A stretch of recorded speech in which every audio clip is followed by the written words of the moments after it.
जैसे ही गोविंद दास जी पद गाते थे, गोसाई जी श्रृंगार करते थे ठाकुर जी का, गोविंद दास जी पीछे खड़े खड़े पद गाते थे। तो जैसे ही गोसाई जी श्रृंगार करते करते थोड़ा श्रृंगार लेने के लिए नेक दूर जाते, ठाकुर जी ऐसे खड़े खड़े नीचे से एक मोती उठाते, मोती उठा के ये मारते टक के गोविंद दास के सिर पे। और जैसे ही गोविंद दास के सिर पे लगती, गोविंद दास कहते माने ना दारी की तो बताऊं, रुक जा। जैसे ही वो मोती लेकर के वापस गोविंद दास मारते, तब तक गोसाई जी वापस आ जाते। और गोसाई जी के आते ही वो मोती ठाकुर जी की जगह गोसाई जी में जाके लग जाता। गोसाई जी कहते हे गोविंदा, तू ठाकुर जी को मोती मार रहा है। गोविंद दास बोले मेरो माथो देखियो, ये गुम्माटो फूल को ये आपके लाला ने मारो मोए। आपको लाला ऊधम मचावे वो ना दिखाई दे आपको, और मैं नेक कछु कह दूं सो मुंह पे चिल्ला रहे हो, मुंह पे बरस रहे हो, या समझा लो बहुत ऊधम मचावे ये। ऐसी लीला करते। गोसाई जी के नेत्रों में आंसू आ जाते, बोले गोविंदा तू कितनो भाग्यशाली, तेरे संग ठाकुर जी लीला करें। गोविंद दास के साथ ऐसी ऐसी लीला करते महाराज। तो दोपहर के समय जैसे मंदिर बंद होते, ठाकुर जी महाराज फेंटा कस के आ जाते, ए गोविंदा चल खेलवे चल रहे हैं। ठाकुर जी गोविंद दास के संग खेलने जाते। एक दिन ठाकुर जी बोले गोविंदा तू घोड़ा बन जा, मैं तेरे ऊपर बैठ के डोलूंगो। गोविंद दास जी घोड़ा बन गए। घोड़ा बन के ठाकुर जी ऊपर बैठ गए, और गोविंद दास की दो पौनी बना दी ऐसी, और दो पौनी इनको ही ऐसे पकड़ पकड़ के ठाकुर जी चला रहे हैं। और ठाकुर जी तो खेले भैया, कछु भी कर सकें। गोविंद दास के ऊपर बैठ गए और उसको चलाने लगे। अब चलते चलते गोविंद दास रुक गए। तो ठाकुर जी बोले ए गोविंदा चल, ए मेरे घोड़ा चल।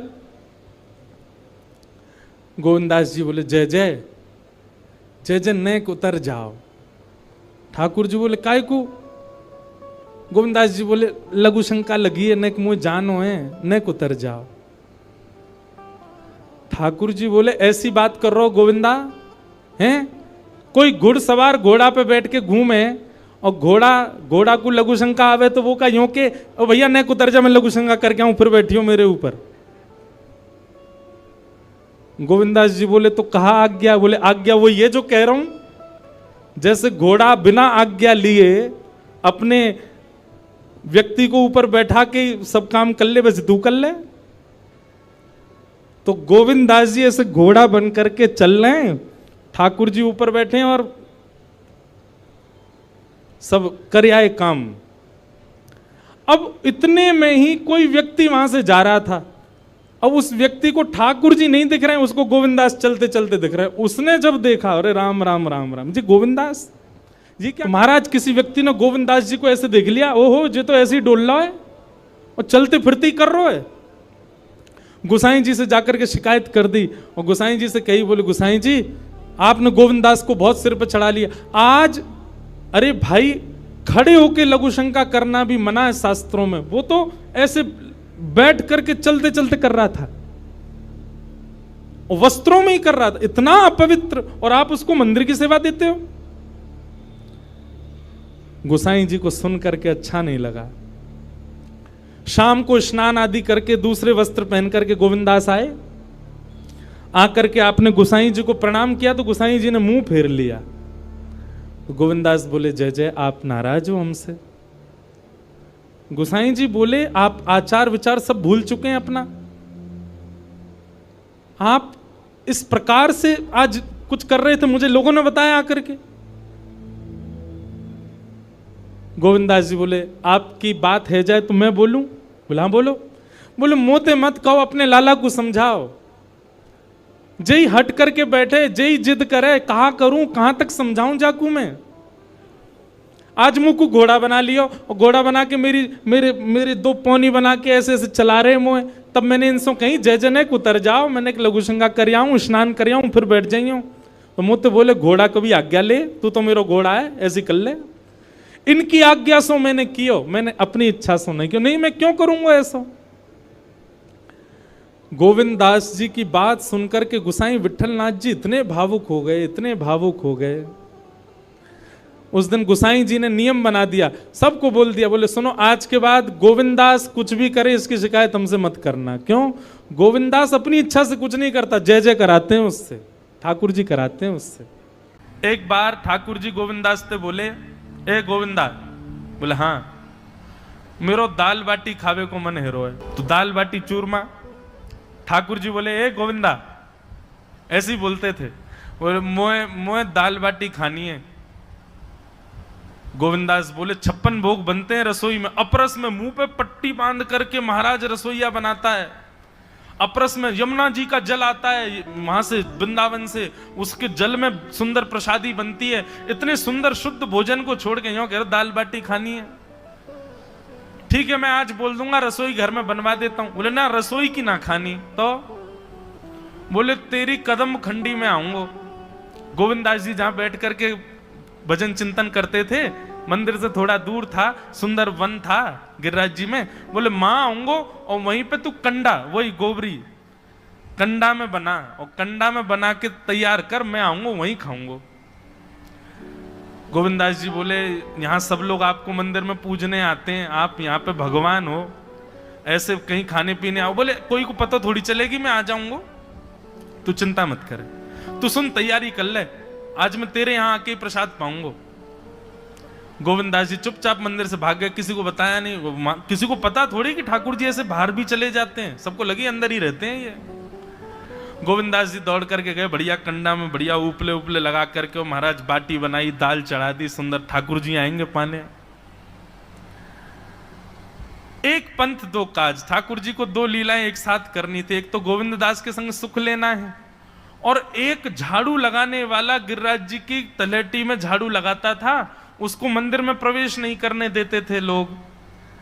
तो वो बेचारा बाहर खड़ा खड़ा ही दर्शनार्थियों से पूछता था कि ठाकुर जी दिख कैसे रहे हैं, मुझे ये बता दो। दर्शनार्थी आकर के बताते थे नीली ठाकुर जी ने बाघा पहना है, गले में मोतियों की माला है, मकराकृत कुंडल है, ऐसा टिपारा ठाकुर जी के सिर पर रखा है, और ऐसा ठाकुर जी का श्रृंगार है। तो वो बाहर खड़ा खड़ा नेत्रबंद करके सुन सुन करके ही अपने चित्त में एक झांकी बना लेता था, और मन में सोचता था ऐसे दिख रहे होंगे ठाकुर जी। पर रोज प्रार्थना करता था, नाथ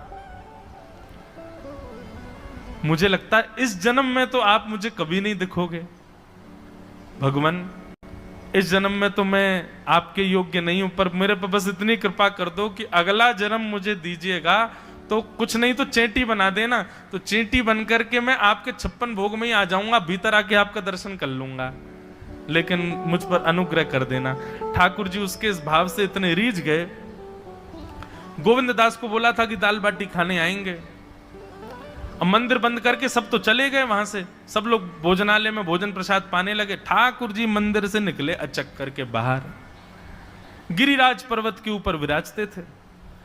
जैसे ही बाहर निकल करके आए तो गिरिराज पर्वत के नीचे ही वही झाड़ू लगाने वाला, वो नेत्रों से आंसू बह रहे थे, ठाकुर जी का चिंतन कर रहा था। आज ठाकुर जी ऐसे दिख रहे हैं, सिर पर चांदी का मुकुट पहना है, ठाकुर जी ने आज गुलाब का इत्र लगाया है, ठाकुर जी के ऐसे ऐसे मकराकृत ठाकुर जी के कटाक्ष, वो सब चिंतन कर रहा था। ठाकुर जी नीचे उतर करके जाने लगे, इतने में ही ठाकुर जी ने लीला करी और जोर जोर से ठाकुर जी चिल्लाने लगे, अरे जल्दी ते आइयो, देखियो मेरे पाम में कांटो लग गयो, अरे जल्दी ते कोई आओ या कांटे को निकारो, मुझको तो बहुत दर्द है रो है, अरे भैया जल्दी आओ जल्दी आओ।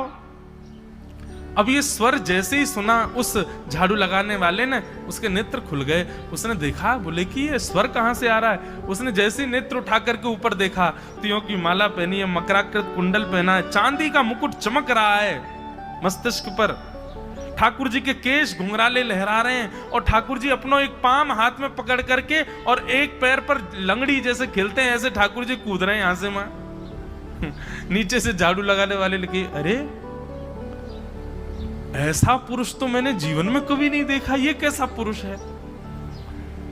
नीचे से ही ठाकुर जी को देखने लगा। अब स्वरूप उसको पता था, तो उसने कही ये जरूर ठाकुर जी होंगे, वहीं से प्रणाम करें। ठाकुर जी बोले प्रणाम कर रहा हूं, दारी के जल्दी ऊपर आ, कांटो लगो मेरे पाम में, या को निकार। बोलने लगा, बोले मैं ऊपर नहीं आ सकता, गुसाई जी मारेंगे, सब लोग डांटेंगे मुझे। अरे नहीं गुसाई जी ऐसे कुछ ना कहें, ये सब तो बाहर के लोगों ने नियम बना दिए, मैं तो सबसे मिलूं, तू आजा जल्दी ऊपर। जैसे ही ऊपर गया, ज्यों-ज्यों ठाकुर जी के समीप जाए, त्यों-त्यों उसके नेत्र सजल होते जाएं। ठाकुर जी के बिल्कुल समीप पहुंच गया, भगवान बोले देख काई को रो भैया, जल्दी कर, मेरे पाम में कांटो लगो या को निकार। जिन चरण कमलों के स्पर्श के लिए सदा लक्ष्मी लालायित रहती है, ठाकुर जी ने उसकी गोद में अनायास अपने चरण रख दिए। बोले जल्दी कांटो निकार, कांटो लग गो मेरे पाम में। अब वो ठाकुर जी के सुंदर तलवों को अपने हाथ से ऐसे देख रहा है, ढूंढ रहा है कहां कांटा लगा है, कहीं उसको कांटा मिल गया। अब इतने कोमल चरण ठाकुर जी को, उसके नेत्रों से आंसू भी गिरते जा रहे हैं, भाव विह्वल होता जा रहा है। मेरे सौभाग्य की सराहना, ठाकुर जी के इतने समीप। कांटा निकालने के लिए बार बार अपने अंगूठे से खींचे, लेकिन कांटा नहीं निकले। ठाकुर जी बोले अरे जे हाथ ते ना निकलेगो। उसने पूछा कैसे निकलेगा? बोले अरे मेरो पाम पकड़ के अपने मुंह के पास ले जा और दांतन से निकाल, तब निकलेगो ये। आहा, कितनी कृपा की ठाकुर जी। कृपा की न होती जो आदत तुम्हारी, तो सूनी ही रहती अदालत तुम्हारी। जो दीनों के दिल में जगह तुम न पाते, तो किस दिल में होती हिफाजत तुम्हारी। कृपा की न होती जो आदत तुम्हारी, तो सूनी ही रहती अदालत तुम्हारी।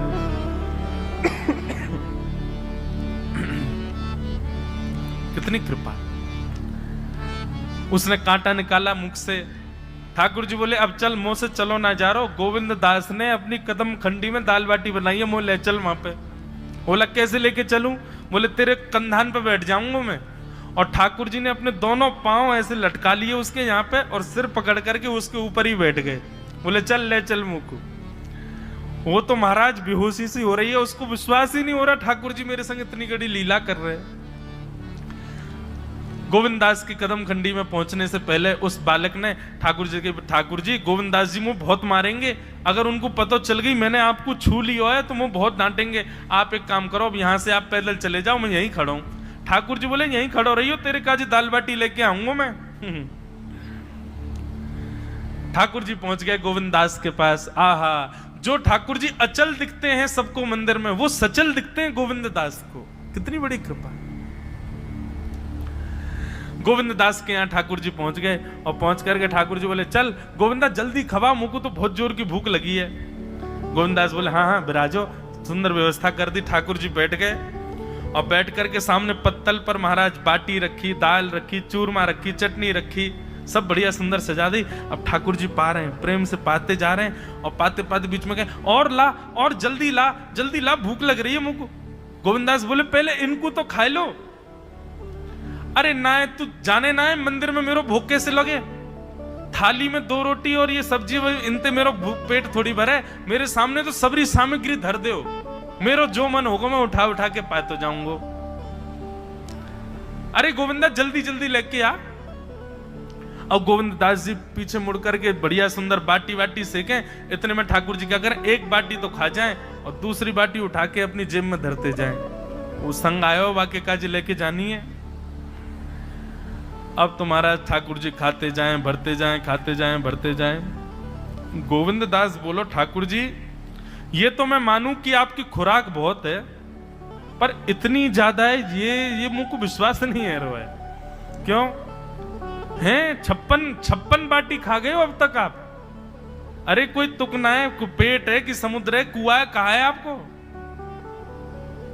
ठाकुर जी बोले अच्छा दारी के ऐसे बोले, चलो जाऊंगा मैं। अरे नहीं जय आप तो पाओ। ठाकुर जी तो जेब में भरते जा रहे थे।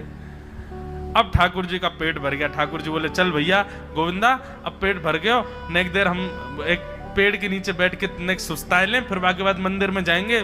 4 बजे मंदिर खुल जाएगा, दर्शन देने।